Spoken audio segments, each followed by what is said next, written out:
absolument ravi de terminer en fanfare. Gagner la dernière manche, c'est extra.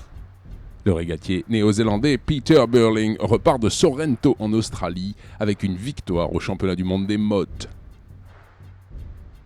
159 skippers venus du monde entier se retrouvent en Australie pour tenter de décrocher la timbale. Mais il était écrit que le championnat appartenait à Burling.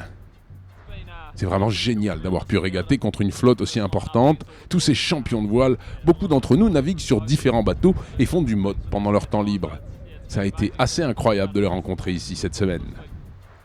9 victoires de manche sur 14 possibles est une performance assez remarquable vu la fragilité de ces engins volants. Burling attribue sa semaine sans casse à un important travail de maintenance et surtout grâce à l'aide des autres membres de l'équipe de Team New Zealand. Je dois dédier cette victoire à mes potes kiwis. Ils m'ont beaucoup aidé cette semaine pour obtenir ce fabuleux résultat.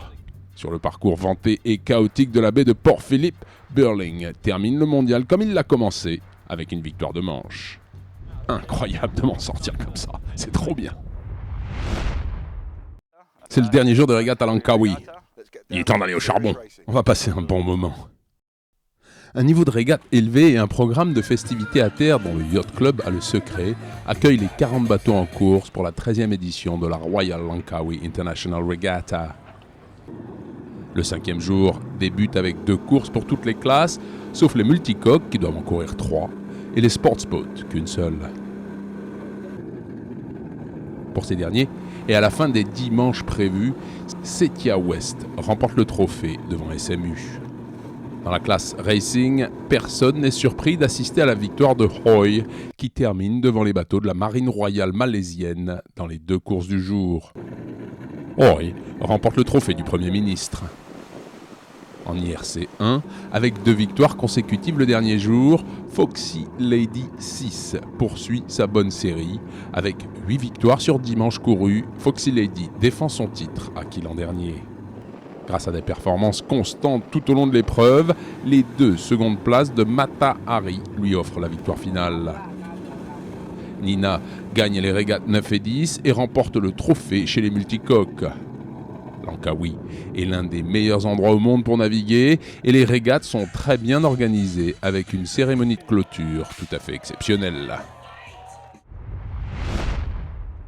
Le team Banque Populaire entame la phase finale de la construction du monocoque IMOCA Banque Populaire 8. Ce bateau, rempli d'innovations, est conçu pour permettre à Armel Lecléache de remporter le prochain Vendée Globe. Les architectes ont travaillé sur des options radicales choisies en fonction des performances des routages de la dernière édition du Vendée.